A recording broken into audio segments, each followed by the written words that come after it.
Our speaker today is Tracy Million Simmons, who is a dynamo. Anybody who's worked with her can hardly believe how much she gets done.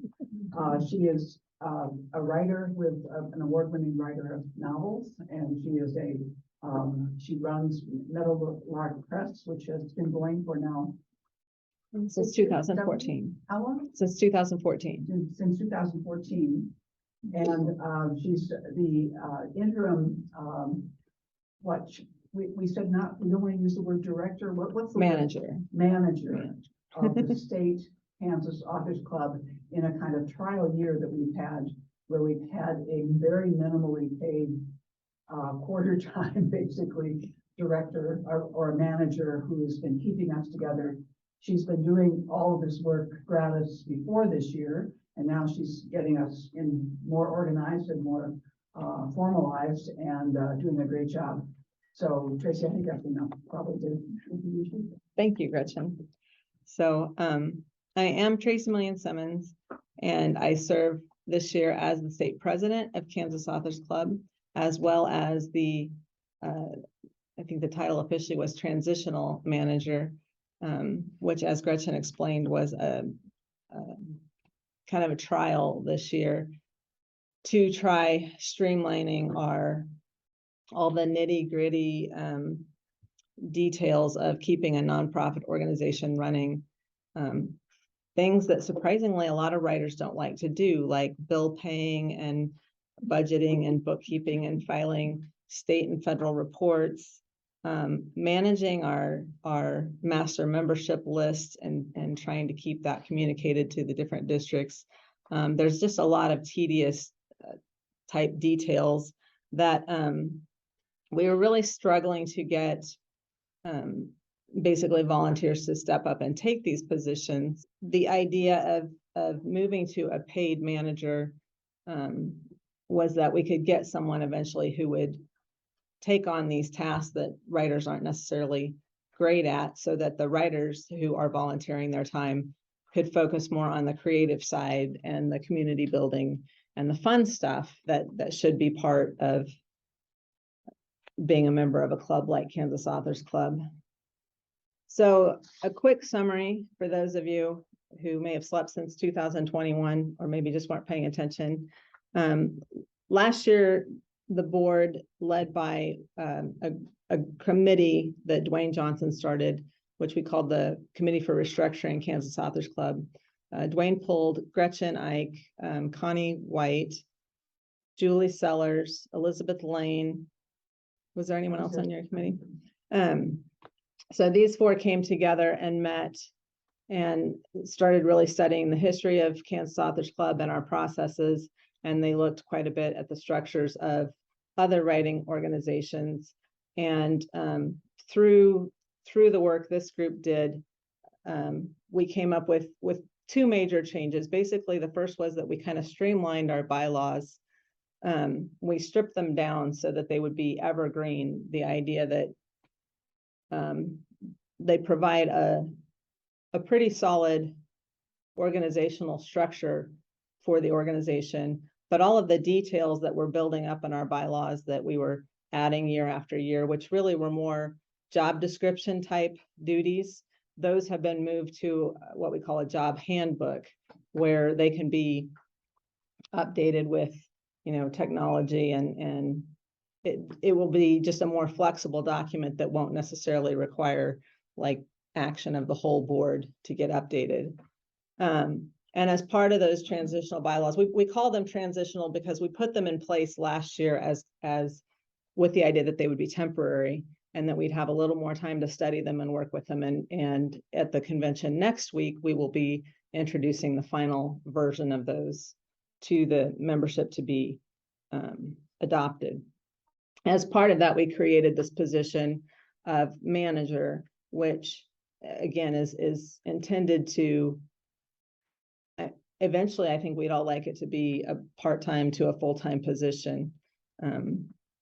There's a lot of possibilities, but for now it's a quarter-time position, and I am going to continue fulfilling it for the coming year.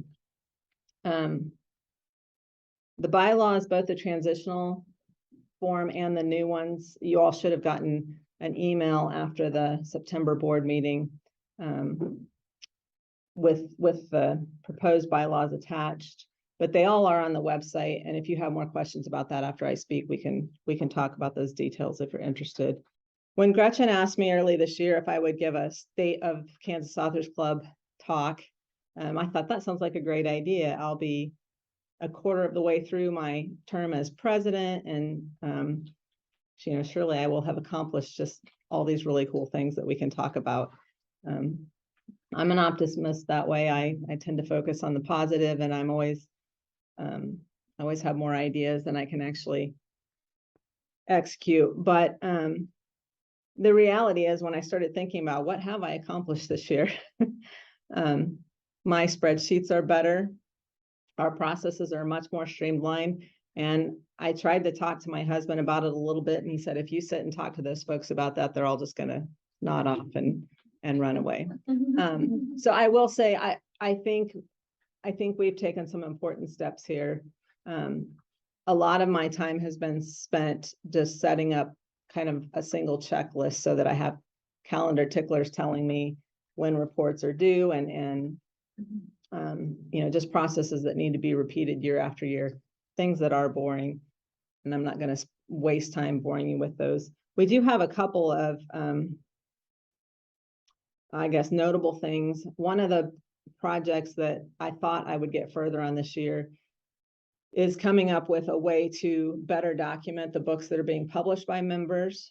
We do have a form online right now that you guys can't find because it's kind of hidden in our website. I haven't promoted it much. I've been getting board members to test it, but we want to come up with a way of kind of creating a catalog of books being published, and a way of getting that information out to bookstores, libraries, members. And I've actually started a bookshop bookshop.org for Kansas Authors Club, because it is a place that you can make lists. So we can have lists of Nelson Award winners, Coffin Award winners, lists of books published by Kansas Authors Club members this year. I thought that was going to be a great answer. And what I'm finding as I'm trying to add books to this collection is that a surprising number of our titles are not available through bookshop.org, which I didn't expect. I expected that to be kind of all encompassing. So it's not a perfect answer yet. And it may just be that Bookshop is new enough that, maybe like now moving forward, it will be better. But when I go back 5 or 10 years, I'm having a lot of trouble necessarily getting those books into that system. That's something that will be revealed soon, and hopefully as you all interact with it, we'll be able to improve that system. We're also working on our first hybrid convention. And you all know the last 2 years, I think under Dwayne Johnson's leadership, the fact that we held a virtual convention in 2020, first of all, was amazing. It gave us a lot of tools that as an organization, I think we needed. Well, I think it gave a lot of people tools that they needed for, our board members have been talking about trying to do our meetings virtually for years, but we just really didn't have the equipment to make it work until now. And we really, I think we pulled off an incredible convention in 2020, and in 2021, we even bettered it, I think. So going back to a hybrid model now, where you think, that all this experience doing a virtual convention would apply, and it does somewhat, but now we're talking about doing a convention in person, and you guys know just your meetings, how you've struggled to get the virtual and the in-person together. It's going to be a whole new challenge. So I'm looking forward to seeing everyone in person, and I hope we make the people with virtual tickets happy with the recordings of our events. So beyond my checklist, which if you guys want to see my spreadsheets, I'm always happy to share them. I thought I would talk about, I think what I envision, what I think members of the board envision, and listening to Gretchen and Sandy here, I think the energy is definitely, we're all on the same page. theme of this year's convention is the right way to the future. So I thought I would just kind of pull us into the future a little and imagine what I think we're building as an organization. I'm hoping this will help give you a better picture of what we're talking about. So I picture Kansas Authors Club as becoming the leading organization of writers in the state and beyond. We actually have quite a few members now from outside of the state and even outside of the United States, believe it or not. The group is characterized by city-based writing groups and smaller writing clusters throughout the state. Members are diverse and they're located in every county. So what does this mean to a future member? So let's say 3 years into the future. Let's say I'm a writer living in Andover, Kansas. I'm a member of the Kansas Authors Club, and I'm most actively involved in my Andover Writers Group. We meet monthly at the public library. We have several members, including myself, who take turns leading the group. And by leading the group, it means it's your job once every 3 months to come to group with a writing prompt. The members get together, they visit about their personal writing goals, share, what they've accomplished in the last month. And then they take some time doing readings of the prompt from the previous month. They share, they talk a little bit about the response. And at that point, whoever is leader presents the writing prompt for next month. So you constantly have a small writing job that you're doing together. The members often have lunch together and then they reconvene at the library to tune into the state's monthly program. Most members watch this together via Zoom in the library's meeting room. One member prefers to go home and tune in on their home computer so that they can clean house and do stuff like that while they listen. And of course, there's always the members who detest Zoom, so they just count on the rest of us to update them or tell them to go watch the video online if it was an especially good speaker. So next month, the Andover Writers Group is looking forward to going to Wichita, where the state program will be hosted live. They look forward to gathering with a larger group of writers that often congregate at these special meetings and the opportunity to meet a celebrity author. They keep an eye on the activities of this larger group because they often join them for special writing projects, events, collaborations, activities. And this Andover Writers Group, this is the key part that I'd like everybody to get excited about. They enjoy writing up newsy little pieces about their activities to share on the state's website.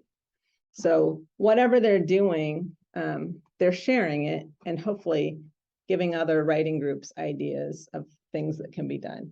Even if it's just, we got together at the coffee shop and wrote for 3 hours today. And here's a picture of, 4 people around the table typing. That's a social thing that writers do. And it actually works really well. If you're a person who has trouble with things like, there are dishes to wash and socks to sort and, things that get in the way of your writing at home, meet your friends at the coffee shop once a month or once a week. And, there's 2 or 3 hours of writing time you can, and besides you're supporting your local coffee shop. From the website, we know that some writing groups, city writing groups, host open mics at local bookstores or coffee shops. And published authors, we often see where they get together to share tables at arts events or festivals where selling books is an option. We know of a group in another small town that gets together for write-ins. I guess I jumped ahead of myself. Everyone just gets together at the coffee shop, writing with their pen and paper on laptops. Okay, 5 years into the future. So we're looking back, as well as my monthly meetings with the Andover Writers Group. I'm taking a 6-week course on flash fiction via the Kansas Authors Club. This course, which is held via Zoom, is taught by an accomplished Kansas Authors Club member and is available to me as a member for a small fee. So maybe the organization offers little classes like this throughout the year. I would see this as a benefit for writers. Here's a way to make a little extra money teaching your craft, something you're really good at, and a benefit for members because maybe we can get it at a reduced rate or a group rate. Last year, I enjoyed attending the convention in Hays, Kansas. I'd never taken the time to appreciate that part of the state before. We enjoyed getting to know our host, as well as taking in a little bit of history from the area with a tour of the Sternberg Museum. This year, I'm looking forward to attending one of the writing retreats in Southeast Kansas. The theme is flash fiction. I'm picturing retreats becoming a part of what we do. And honestly, right now, we'll announce this at the convention formally, but District 3 and District 4 will be hosting not the traditional convention next year, but a writing retreat. It'll be our first statewide writing retreat. So I think there's a lot of possibility there. We'll see how it goes. 10 years into the future, I picture bookstores and libraries keep an eye on the individuals who are entering and winning Kansas Authors Club Book Awards. There are a growing number of awards for small press and independently published books. And bookstores frequently source books by Kansas authors for annual reading challenges and citywide reads. I envision us building an organization where there's some prestige to being a Kansas Authors Club writer, and where people start to look at what is being written locally, like we would be the source for Midwest stories. 15 years into the future, our Andover Writers Group started putting together a holiday chapbook. We enjoyed ourselves so much that we look forward to planning another this year. We started swapping chapbooks with other city writing groups, and the state decided to host a challenge this year.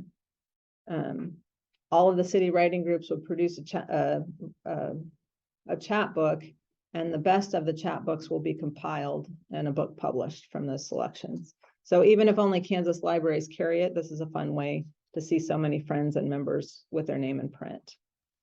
These are just some ideas. These are just me envisioning things we could do, and honestly cherry picking from things I've seen our groups across the state do. And I think this vision will grow as more people see it and more people take ownership of it. Because really, I mean, every organization is only, what the people in the organization make it. It's not about having one leader. It's not about having a manager. None of this is going to magically fix, the problem of membership retention. It's really a matter of making us all leaders. And like we were talking about here a little earlier, we should be, kind of the spawn of ideas. This group has poets, and I'm sure we have novelists, and we probably have, novelists who are focusing on Westerns and mystery and science fiction, and all of those things have the potential to be, very active writers groups or writers who can get together. And, maybe some of you are debuting first books this year, and you should be getting together to market those books and to work together to market those books. Maybe you're still just starting out and you want to, just get short essays written or publish in literary journals, or, there are all kinds of ways we can support each other, and we can do that as a larger group, and we should. But I think the work that's probably happening in smaller groups is just as valuable or perhaps more valuable. So that's kind of, I guess, my invitation to you is, and I hear the language here already with Sandy and Gretchen. That excites me. But your group can be whatever you want it to be. We are looking at consolidating programming this year. So where we've had, like last year, D5 had some tremendous programming. I know you did. I was watching your list, and it was put together at the beginning of the year, and we had a list of speakers. District 2 did pretty good with programming. We had quite a few really good speakers in District 1. District 6 has had a lot of good energy. But part of my problem as a writer, like if I'm just stepping back and looking, if I looked at the statewide events happening with Kansas Authors Club, I had 5 or 6 times that I could meet with writers each month. And for me, that was overwhelming. My response to being overwhelmed is to just back up and do none of it. And I think a lot of people were struggling with that. You know, I could go to a Kansas Authors Club meeting every Saturday. I could go on one Tuesday a month. And so I think by consolidating our programs, the idea is that the state will coordinate one meeting a month that has a great speaker, and you guys are going to have to decide how you take that in. If you get together as a group and put it on the big screen and you all watch it together and have some kind of social activity with it, or some kind of write-in activity with it, or, you know, talk about your writers in the community and have them, I mean, I don't know. The idea is that we'll have that standard program. It's once a month. Everybody can tune in however they want to tune in. If you want to sit at home and watch it on your screen, you can do it there. I'm hoping we'll get some libraries involved, especially in some of our smaller districts, or districts that are out there that aren't getting current programming, where people can go to a library and watch some of our meetings. And then beyond that, I want to see the formation of, you know, your writing groups. And I know it's happening. I mean, I know El Dorado has a group that's writing. Emporia has a group that's quite an eclectic group that's writing together. And I encourage you to start just sharing the news. Write it up. That's a good writing assignment. Write a news article about what your group's doing. Send it in every quarter. Or collect some of your writing prompt stories and share them. That's kind of what I'm envisioning. And it's a process. It's a slow process. I think we're on the right track. The way I picture the manager position helping Kansas Authors Club is I picture like leading the club becoming something that people want to do. If you could step up and be president of the club for a year and lead this, you know, let's say you want to help create an anthology about something happening in Kansas, or excuse me, it would be, you know, a fun thing. I'm gonna have to get a glass of water. I swallowed a bug. No breaking. Thanks, Chris. I envision people actually standing in line to become president of Kansas Authors Club. Like we have a queue. We know who's going to be it the next 4 years or 5 years. That's the group I think we're creating. So if you've been on the board with me, you know that I have long been I'd like to abolish districts.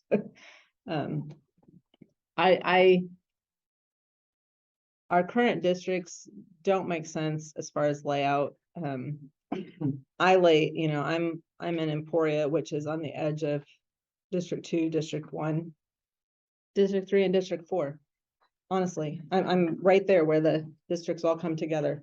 I don't quite have my head wrapped around what those structures are going to look at, but I see it as city chapters. We have a Wichita group. We have an El Dorado group. We have an Emporia group. We have a Lawrence group. I would like to see every city in the state have a Kansas Authors Club group, maybe county. I was playing with, like, what if we just divided the state into 8 even, you know, sections, and have our conventions move so that we were always in one of those sections just around the state. Nobody would ever be more than 100 miles from potentially a convention, or well, within each section. Structurally, I don't know. What I know is that we have 7 existing districts. We have 4 that meet monthly. And of those 4, at least 2 of them have serious issues with, you know, member retention. And then we have, you know, one district, 2 districts that really haven't had, actual leadership for a couple of years now. So can we even call them districts? I look for the district numbers to disappear in the next 2 to 3 years. Well, first of all, the attendance. Yeah, if you're going to bring in a great speaker, it's almost embarrassing to have only 10 people come listen to them. You know, at least if we were all tuning in, we'd be getting them a decent audience. But it would also, I would still want us to focus on, you know, Kansas authors, Midwest authors, and I would want to alternate probably speakers with people who are bringing in new ideas, you know, educational type things, kind of generating good energy. But I could also see bringing, you know, we could bring in maybe some people of national reputation or people who were doing things in independent publishing that might really, you know, show us some of the obstacles we need to, you know, get over and stuff like that. And as a state, I think we would be able to do that. Whereas an individual district, it's a little harder to bring in someone like that. These types of programs, I mean, we can certainly, that would be excellent for writers in the community. What we need to get good about, and Midwesterners are terrible about this, is kind of tooting our own horn, you know. We need to make a game of it. Write us a story about what you're doing. Send us a picture from the coffee shop. Send us the results of some of these stories. Maybe you're not going to share all their secrets, but there are surely stories you've collected that you can write up and put on the website. You know, it's open right now for how-to stories, essays, not just news about your writing, although we want to hear news about your writing too. I can tell you, Emporia. So those of you who know me, I started in District 7 with Kansas Authors Club 22 years ago. I was living in Dodge City when I joined. Then I moved so in District 7, they met twice a year at that time. Dodge City had 2 fantastic meetings a year. I moved to District 1 in 2003, Topeka. Same year they were having their centennial celebration. And so that was a great, you know, I got to go to meetings monthly. I already knew some of the people through conventions. And then I moved to District 2. But I moved to Emporia, which, as I said, is clear out on the edge of all of the counties. I'm basically the same district, same distance from Wichita, Topeka, and Lawrence, which are the 3 main places that have meetings. And the result was I stopped going to writers' meetings completely. But I had met Cheryl online back in the days when it was risky to meet people online. You can tell she's been a bad influence. Cheryl and I wrote together, and we at some point just invited all the writers that we knew to the coffee shop in Emporia. I went through the Kansas Authors Club book and found everyone who had the same zip code as me, and I sent letters. And we ended up with 10 people maybe the first time. Maybe 4 or 5 of them stuck. And that group has been meeting since 2011. 2010. Yeah, me and Wendy. Yeah. And it has grown. I mean, our Facebook page has 45, 50 members on it now. They don't all come. It's very eclectic. We have 2 small publishers, 3 maybe if you count Curtis, who's no longer there, but still he lives in Topeka now. Anyway, the things that group has done have really changed over time, but right now they meet every week at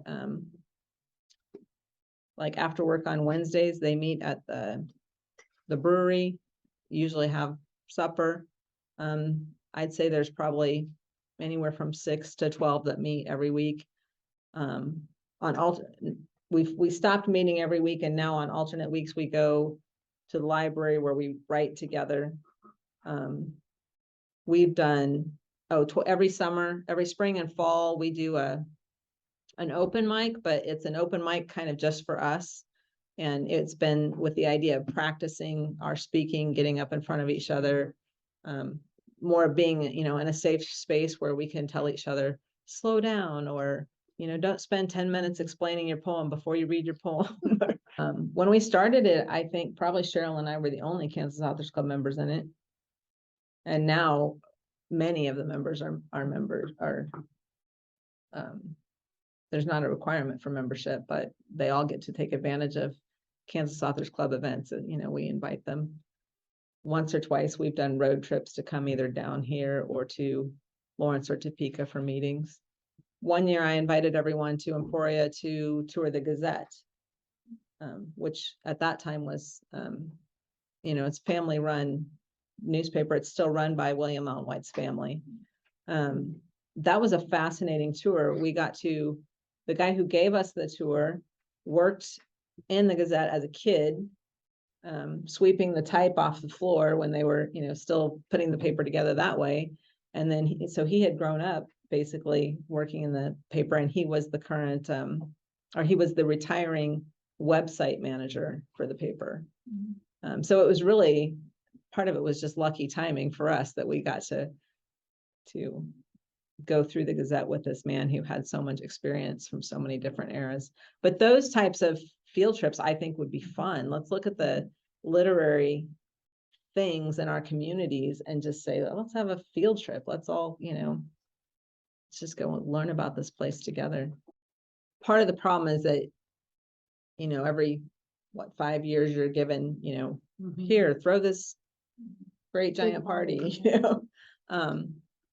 I think that the systems that need to be in place for the convention, we've kind of built over the last 3 to 4 years with the, you know, the online registration. A lot of that's just stuff that can be duplicated from year to year. It doesn't have to be created from scratch. I would like to see where the district involvement is the fun part, the theme, helping, you know, select the workers, but that you still have a central paid person who's doing the time intensive work. Well, if you have, as you were saying, broadcast all of our Kansas, and we could come with the Zoom meetings for the programs, these programs that you want to present, I don't think we would need the programs as much once a year in a big convention. I think the retreats sound wonderful. I don't know. We'll see next year, I guess. I'm very, very curious to see. So far, when I've just talked to individuals, the response is very positive.